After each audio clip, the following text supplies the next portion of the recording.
Guys, Trev here again with another interesting interview. This is going to be an interview with a bit of a difference. I have been getting some messages throughout the group saying, how come we're always one-sided? Are you going to be looking at different aspects, like some people who have a good relationship with their father or have a good relationship with their mother? It seems to always be like the effects of a war. It's always a negative thing. So today we have the privilege of having a Vietnam veteran and a daughter to join us to have a bit of a conversation. So please welcome Leah and Stephen Finney. How are you today? Hi. Well, very well, thank you. Good, thanks. That's it. Fantastic. So you can easily tell that's a father-daughter combination here. You got the beautiful look there, Leah, from your father. And then the great attitude too, the mucking around attitude. I absolutely love it. Firstly, let me start off by saying, on behalf of all our members, Stephen, from our Vietnam Veteran Children's Group, thank you so much for your service. I do really appreciate it. I actually have put out a challenge to all our members that if you see someone who has a Vietnam Veterans hat on or a t-shirt, to go up and thank them for the service. So I'm doing it now. So please, from the bottom of my heart, accept our sheer appreciation for what you went through with the Vietnam War, and thank you so much. Very much accepted. Excellent. Thank you. So can you tell me a bit about your service? What regiment were you in and what years did you serve? Well, it's pretty short. I went into the Army as a national service in April 1969. I did recruit training at Singleton, then corps training in Sydney, then immediately went to Canungra, did jungle training, came home, pre-embarkation leave, and I was in Vietnam in October 1969. Okay. And I served with the Royal Australian Engineers in Vietnam, and my unit was 17 Construction Squadron, and they were based at Nui Dat. Oh, okay. My father was based in Nui Dat. He was in the 104 and the 110 Signal Squadron around that same time frame as that you were over there.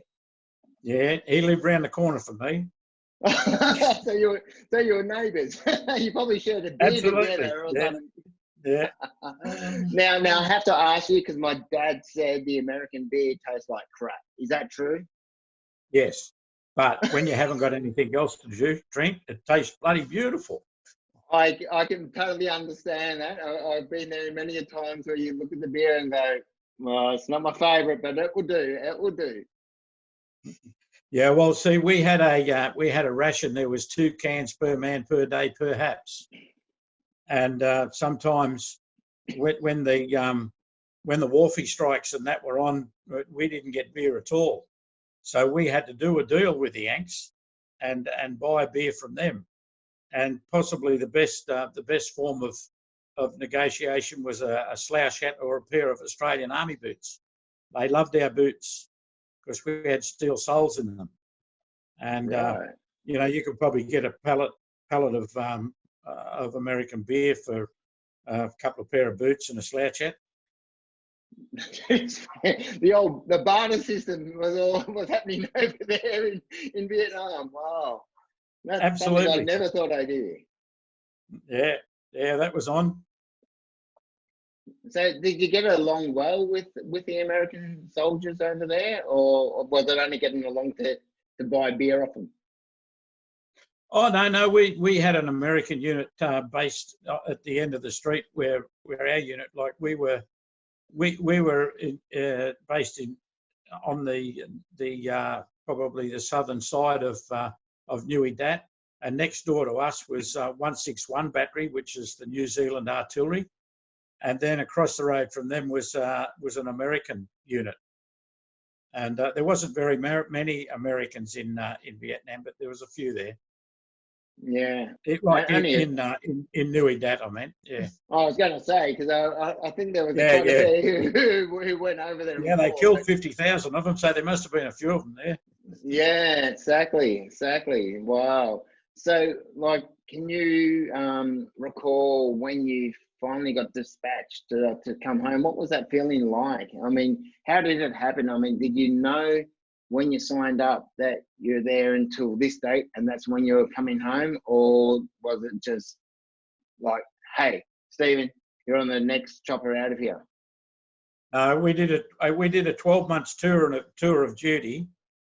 And so the day you arrived into country, you had 364 in a wakey. Now, a wakey was the fact that you're going to wake up in the morning and go home. So you counted down from 364, and there was even graphs of naked women with 365 markings on them, and each day you coloured one in. And you'd never guess where day 365 was. No, I think I can. Well, you know what stays, what happens in the bush stays in the bush, I guess. But, Yeah, that's right. well, And that's like, you know, you've probably heard the saying, you know, he's pretty short or he's short time. That means he hasn't got very many days to go. oh, is that where it came from? Yeah, that means he's short in time. And was there ever any circumstances that made it get delayed from, like, you're due for that wakey, but something happened? Like, I mean, if there was an ambush or something like that, and your squadron had to go out into the bush, did you have to go then, or because that was your wakey and you just went, stuff it, I'm going home? Or Oh, most times they worked around it, but that wasn't a real effect in the unit that I was in, because the unit I was in Nui Dat was basically in pacification work, and we did works on orphanages and hospitals and roads and bridges and schools, and we went out daily, just like, you know, on the back of a truck, and did our work and then came home at night. But there were, you know, I went out with a few infantry groups and that sort of thing, and a lot of them sometimes would, their tour would only be halfway through, so they'd go to a holding company, and then when the next battalion come in, they'd go with them and finish their 12 months. There was lots of different circumstances where people, you know, they do their 12 months and go home, but under some occasions, but not so much with the unit I was in. On some right. occasions, they'd have to stay over and finish their time. And so, like, when you returned home, can you tell me a bit about that? I mean, what it was like? I remember my father, only once he's ever spoken about Vietnam War to me, in regards to, like, coming back home. And he's mentioned a couple of other little stories here and there, Yeah. but he like arrived Essendon Airport in Melbourne at like 2 o'clock in the morning, and there was like no one there. He basically got dumped off, forgotten about, and said, get on with life, pretty much. Did you have anything severe, same as that? Well, we all flew, every one of us flew in late at night because of the controversy within the public. And when you went home, you took a uniform off and you didn't tell anybody that you'd been to Vietnam, because you didn't know who you were talking to. You could have been talking to an activist or any, it could have been anybody. And so you sort of kept pretty quiet. And you know, it got to the point even the RSL didn't want to know about us. They sort of shunned us.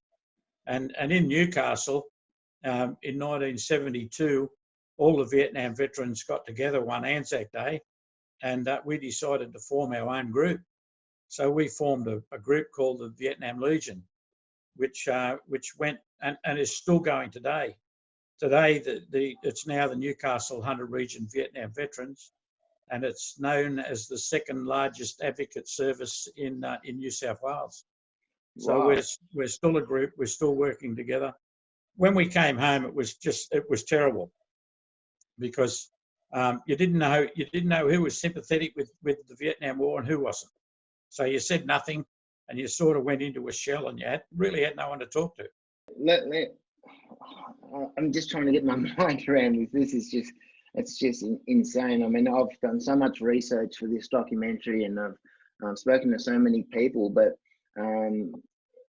so like you're in country, or you're doing your job over there in Vietnam, and it came to that 364, and then you wake here the next day, you're on a plane, you're flying back home, and there is literally no support for you whatsoever. Is that right? Go find a job, get back into it. Yeah. Well, I still had 6 months to serve, so I was based in Sydney, and I was working in Sydney, but you know, I went home every weekend, and it was, you know, go home, don't tell anybody you're in the army. The first thing we all wanted to do was grow our hair and let our sideburns grow. Yeah. And look like a 1960s, 70s person. To try to fit in with the crowd, or just because right. You can.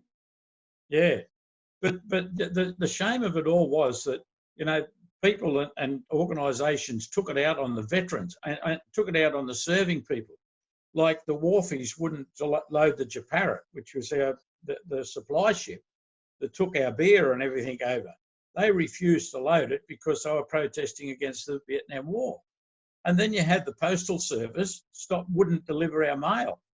Instead of stopping mail to go into Parliament House, who made the decisions and sent us there and kept us there, they took it out on the guys that were fighting in the war, where we were over there doing our service to our country as we were asked to do. And it's bloody disgusting. It's as simple as that. It's just absolutely repulsive that how they treated you when you came back. And so was a part of you forming this Legion group is to like form your own kind of support group? What was the main meaning behind doing that? Well, it was a support group so that we could talk to each other with open minds and not be careful and be concerned about who was listening or who was you know, who was going to butt in. We kept to ourselves, and of course all our children grew up together over the years. And I've got so many extra uncles and aunties that aren't actually uncles and aunties. And as I said to you in messages, that there's at least 20 people out of that, you know, group that I could pick up the phone and ring if I needed help. And so how did that make you feel, Leah, that you had this support group that your father like created, and that if he wasn't available for some reason that you couldn't contact him, that you had all these other people that you could actually contact, and you knew that you had their support? I mean, that must have been a bit of a security blanket for you growing up. Well, it was good too, because there was the children were all kind of around the same age. So, you know, with what our parents went through, and it was something that we could talk to each other about as well. And, you know, oh, Dad's doing this or Dad's doing that. And, you know, it's, and as I said, there's still, I'm very close with some of them still. Absolutely. And we're still hanging out, and now our children are becoming friends as well. So yeah, a story is that a fellow that I went into the army with, his name was Fail and my name was Finney. So he was before me in the line. So our service numbers are one different. Oh, really? One difference in our service number. Now, I'm one of the directors of City of Newcastle RSL, and he's the president. So he's still higher than me. Did he use that to try to get a leg up on you? And say, well, I haven't been president because my number's higher than yours? But wait, there's more. he moved in next door to me. Oh, you joking? And we lived next door to each other for what, 15 years or so? Yeah. We finished up. We finished up, pulled the side fence down, had plenty of parties there. Glad you got along with each other then.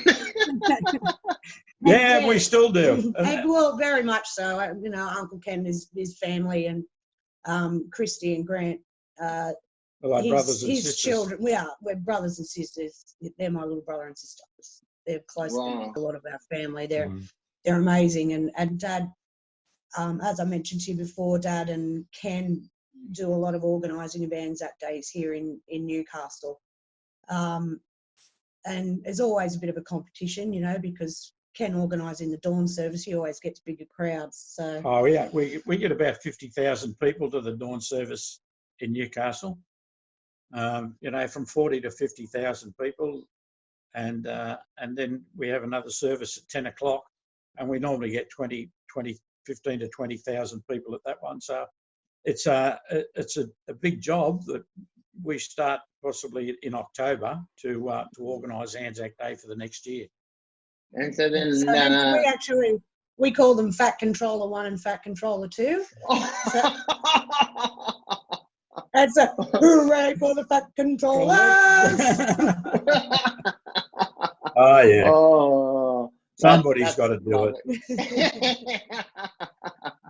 Oh well, so then Anzac Day 2020 would have been a lot different for you. It was a lovely rest. Right. So how did you celebrate this year?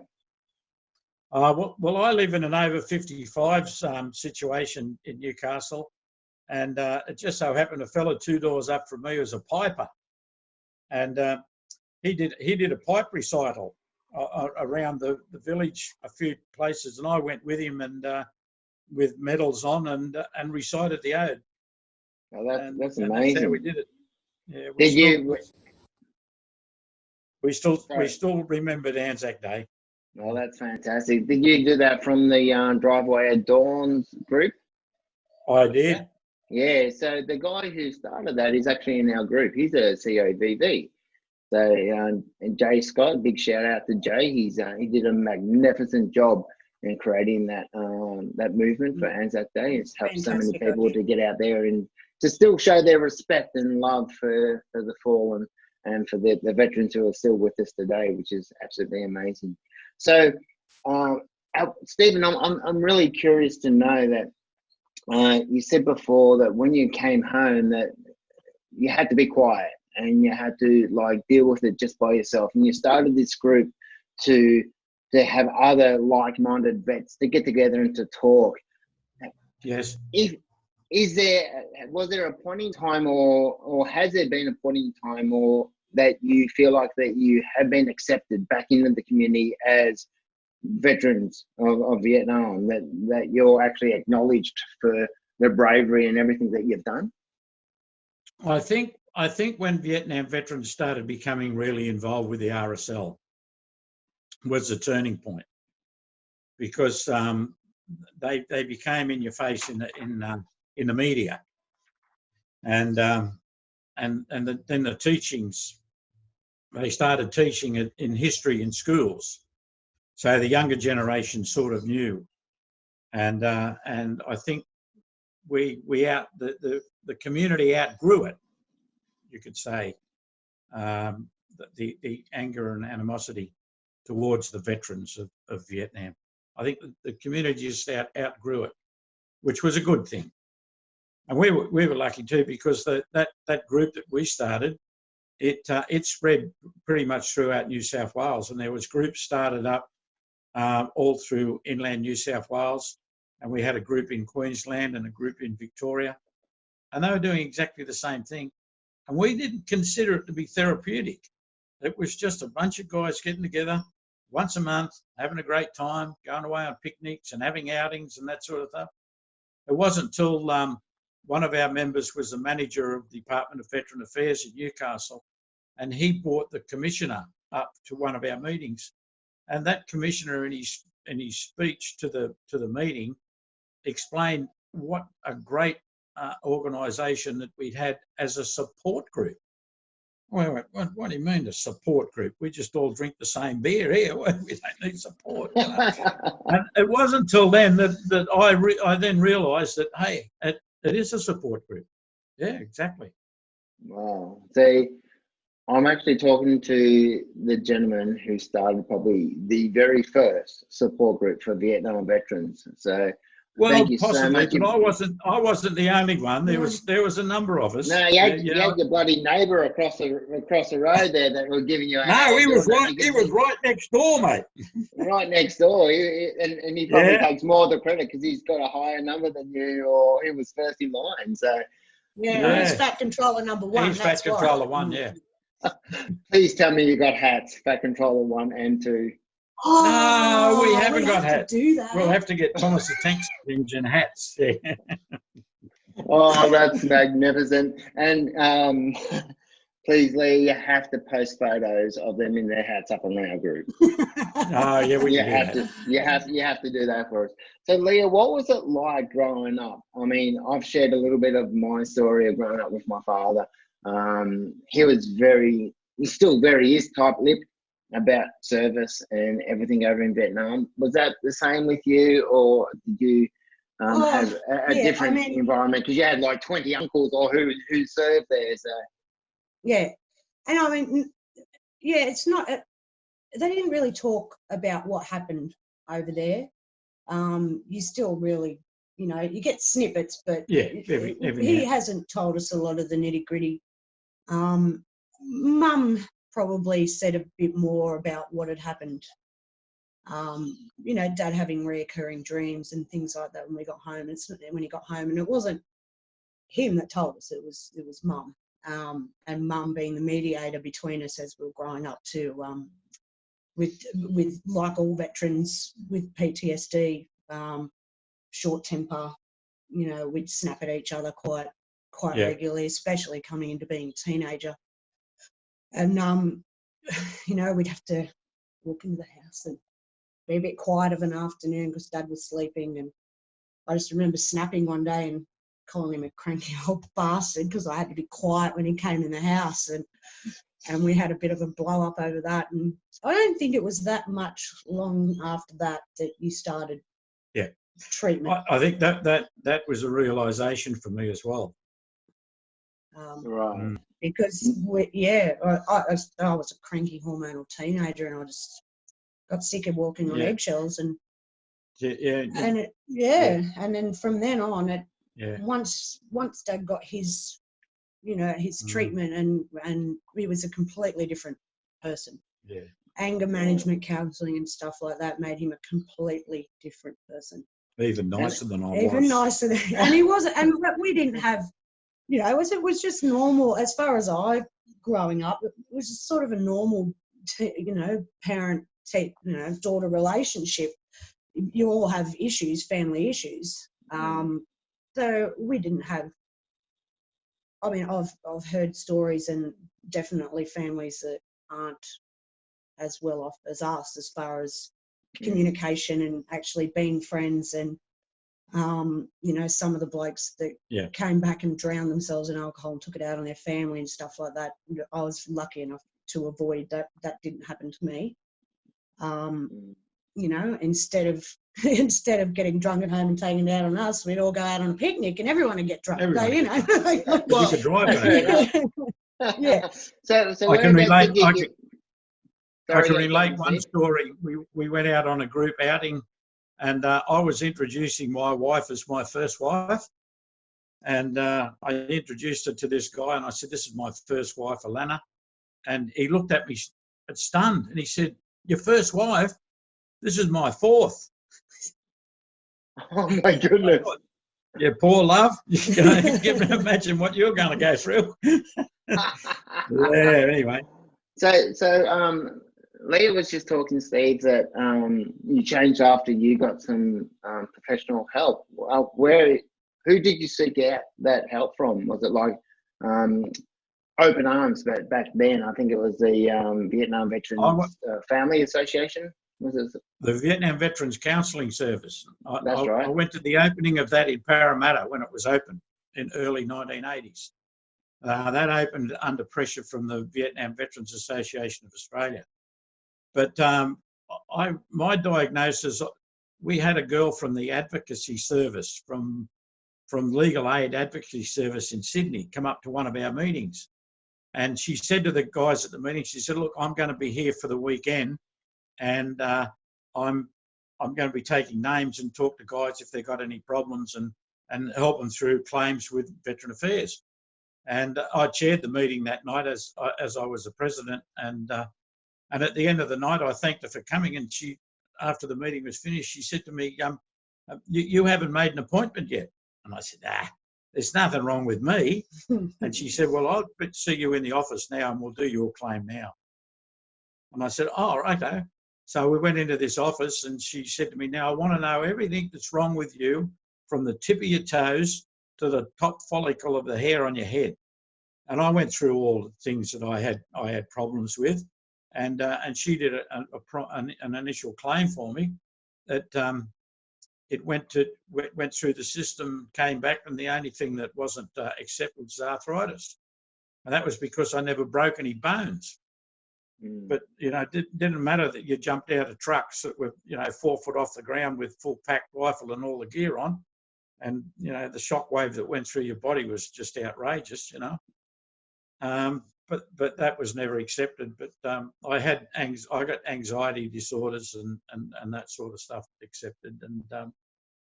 And that part wasn't till quite a number of years later that I had a nervous breakdown in the mid-90s. And my doctor, I was pretty lucky with my doctor because he was a rat at the brook. He was an old Second World War guy. Yeah. And he said, I know what's wrong with you, and sent me to a psychiatrist. And the psychiatrist diagnosed me, and the claim went through from there, and I got increased and eventually retired out of the workforce. Right. It was hard. There wasn't a lot, there was ages it took, didn't it? Just to. Oh yeah, it's a battle. On this, seesaw of Dad struggling to work, but not being accepted by the Veteran Affairs, and it was horrendous for our household because he was struggling and we were only young, and he was trying to support his family, and it was horrible. And I think a big part of what he does now is because of that. He doesn't want. He helps other people get through that system so that they don't have to go through what he went through. Absolutely.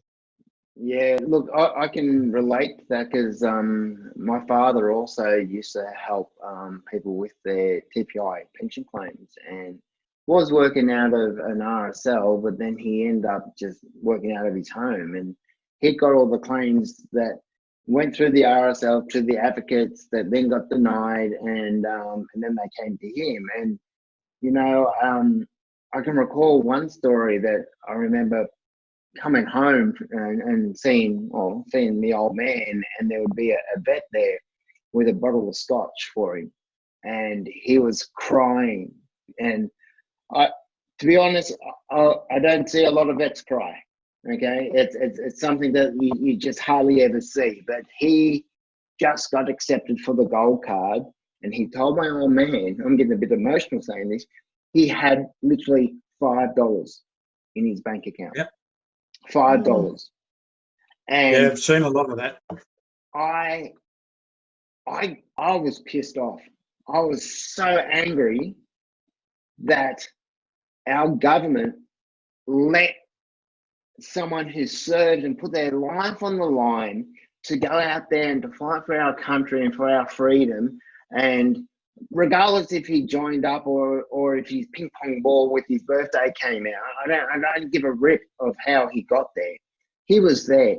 He fought, and now he was still fighting to keep going on and to try to survive. And I was so ticked off that actually helped to spring the idea of this documentary that came out, like the effects that came after the war, not just from the children, but with the Vietnam veterans and all that. It's just a bloody disgrace. It comes down to this: how much money is the government prepared to pay out to help these veterans? Because for a guy who went all the way through Vietnam War, struggled as he did, then struggle after life with only $5 in his bank account, and then keep fighting to get the gold card. And there's a lot of people who are going to be watching this that are going to say, oh, hey, we don't even have that support over in America or over in New Zealand or or my father's not on the gold card. It's a fight, and you know, we need to try to change this.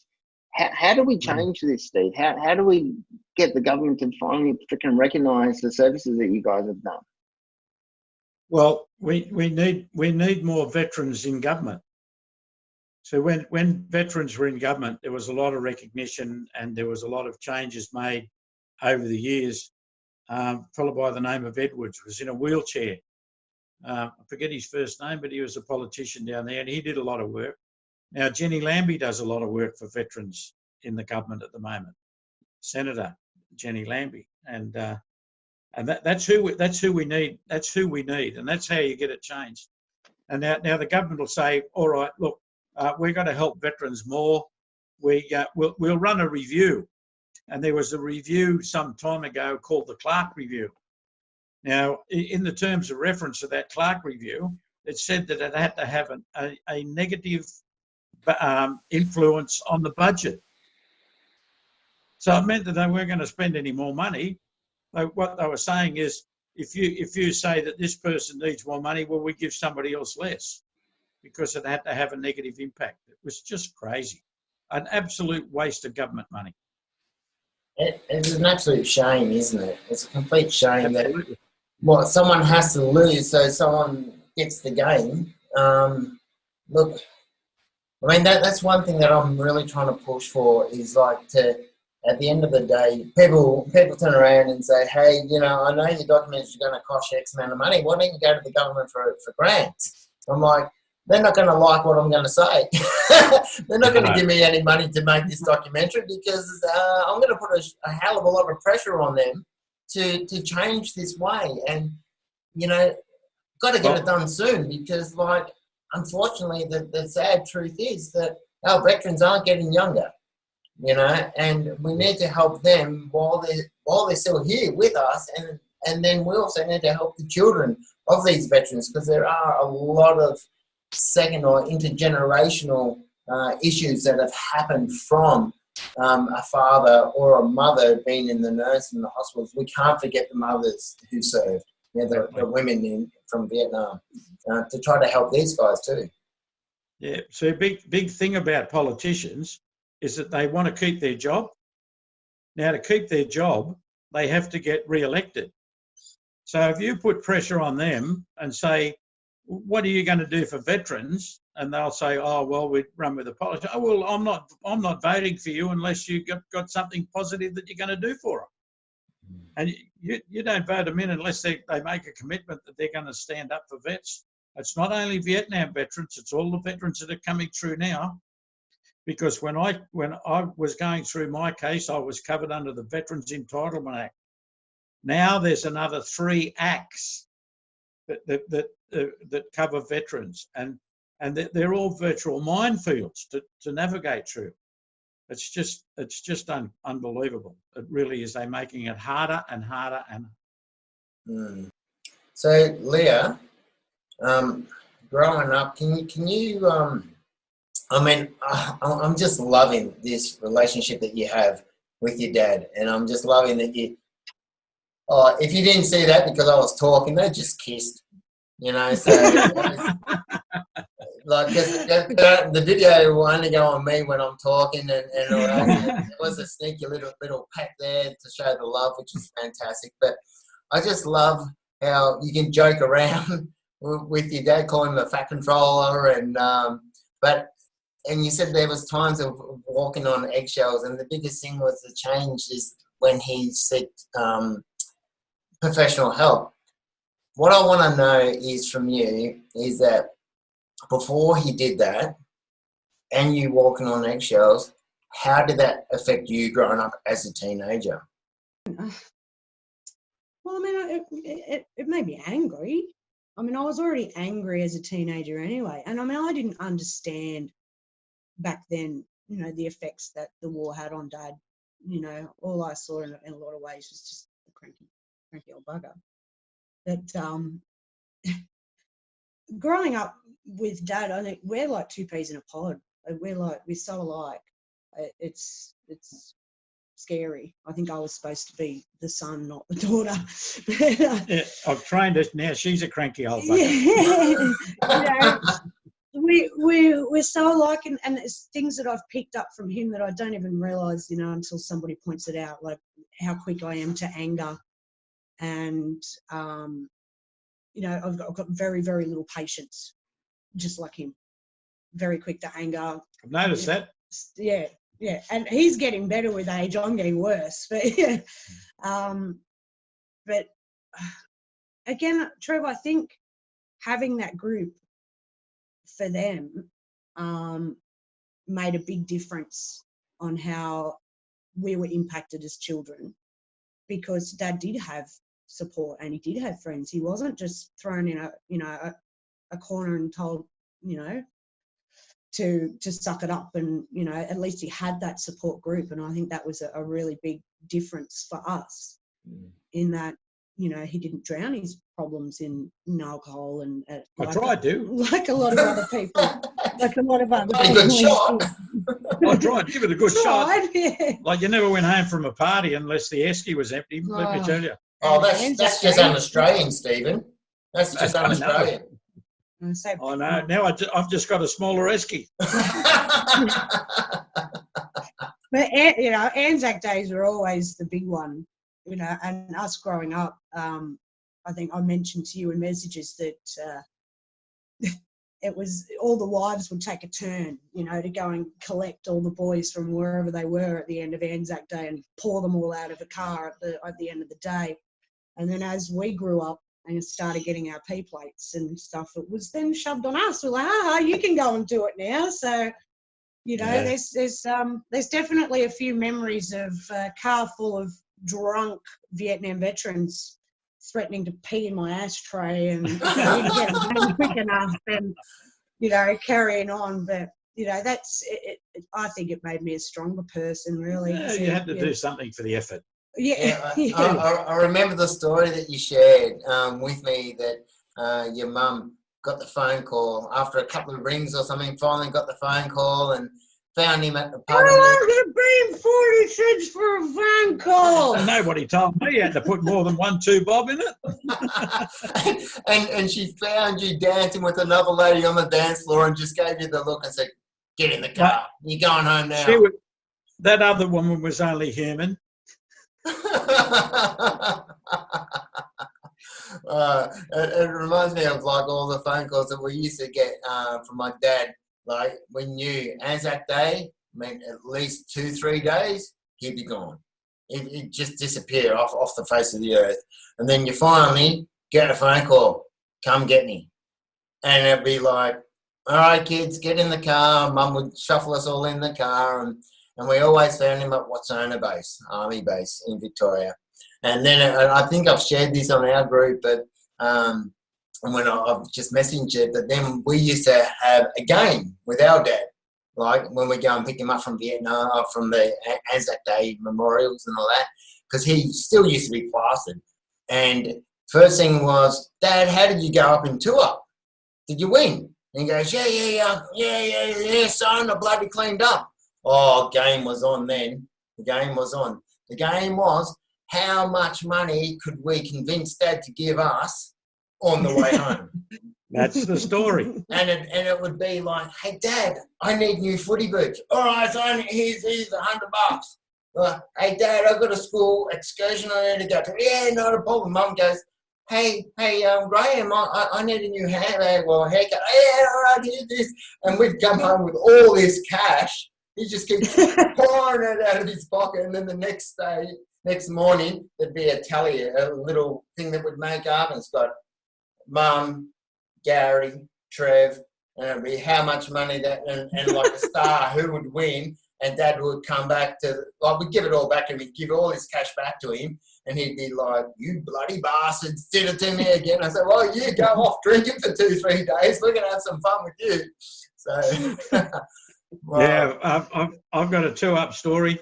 I was actually running a 2-up game at Newcastle RSL one Anzac Day, and we had one of the young entertainers, a lady entertainer that entertained in Vietnam, and she came along. She was part of our group, and she fitted in really well. And as a matter of fact, she's a professor at the university now in psychology, and she's a lovely lady. She's done a lot for Vietnam vets. But when she came to Anzac Day, she got into a two-up game, and she won $120.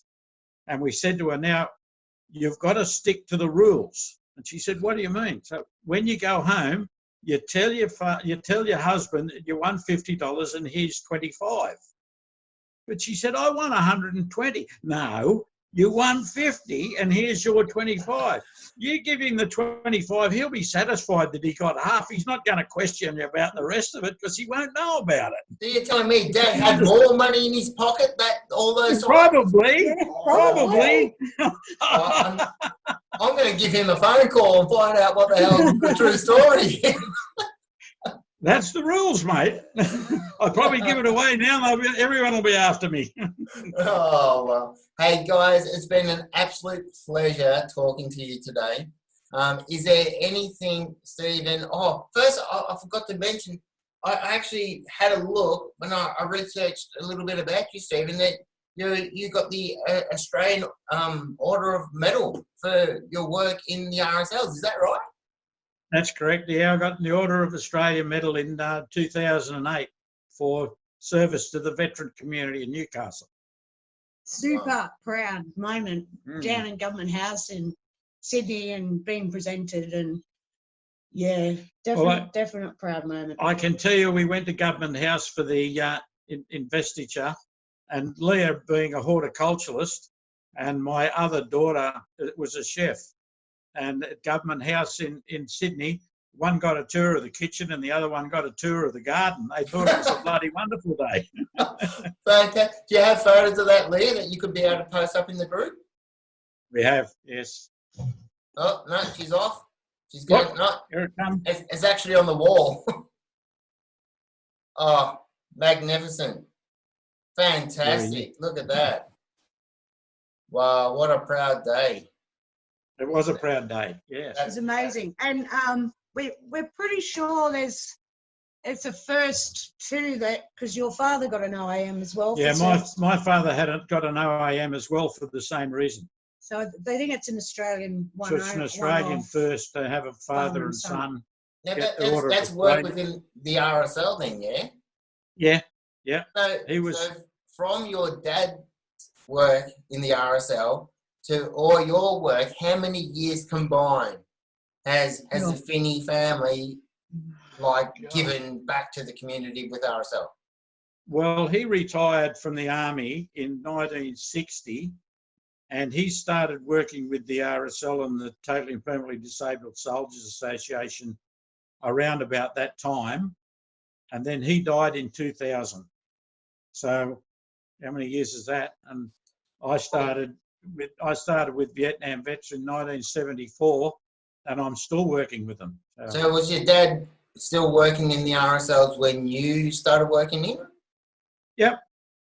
So it's basically 1960 to now. Yes. To 2020. So for 60 years, your family has, one, served in the war, and then two, given back to the community to help other veterans. Yeah. Mate. Wouldn't have it any other way. That is so... He's amazing. He's amazing, Trem. I told you he was my hero, and I love him. I'm super proud of him. You know, I guess I'm very, very blessed to have the relationship that I do with him. You know, seeing and hearing so many other stories, you know. Yeah. Look, it's something that I think all children or all our members in our group would strive to have this type of relationship. So, look, from the bottom of my heart, once again, I thank you so much, Stephen, for your service in Vietnam, but even more importantly, your extra service outside of Vietnam. The Finney family have dedicated 60 years to helping vets get their lives back together. That is just absolutely remarkable. Is there anything else that either of you would like to say to all our members who are going to be watching this before we head off for the day? I'd just like to wish them all well, and thank very much for the opportunity to get my story across. because there's lots of stories out there that need to be told to generations to come, and so that it never happens again. You don't want to see another, post-Vietnam era again. Never ever. People that go over the seas and serve their country should be, congratulated the day that they hit the tarmac when they come home. Yeah, not in 1988. Yeah, and not in the middle of the night and then told to go home and shut up. Yeah. Mm-hmm.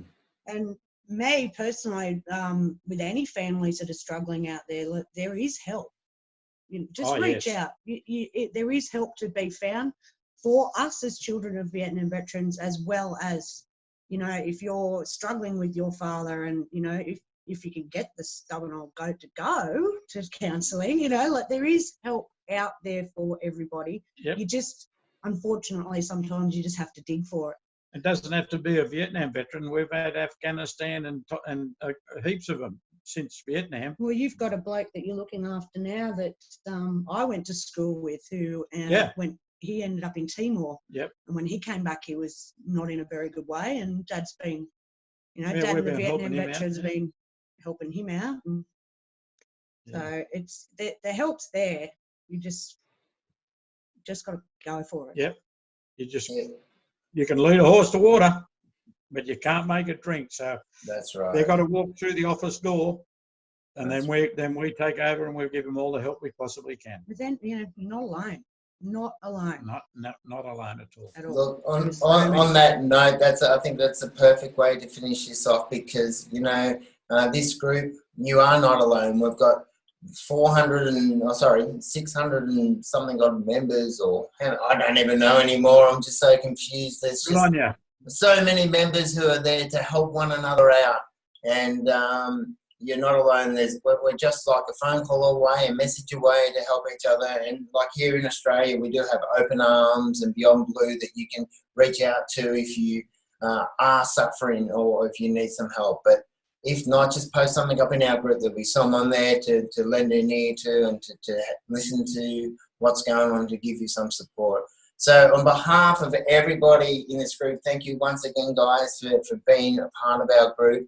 And I look forward to meeting you in person and sitting down and having a session with you, Stephen, on a little esky. And so with that, we do get to go home a lot earlier. Yeah, I can still sit on the little esky, but getting up's a bit of a drama. Thank you so much, guys. It's been tell you what, Trev, we'll organise a VIP seat for you at the Anzac Days down here in Newcastle if you're ever down here this way. Mate, I'd love to. As soon as those borders are open next Anzac Day, I'd love to come down and we'll get a whole heap of kids in our tops, our Children of Vietnam veteran tops, and show some pride out there and let everyone know that we do have a story to tell. And that's what I'm all about, is to get this documentary out there to share these stories. Until next time, all our members, be safe, reach out if you're struggling about anything, and we'll talk soon. See you later.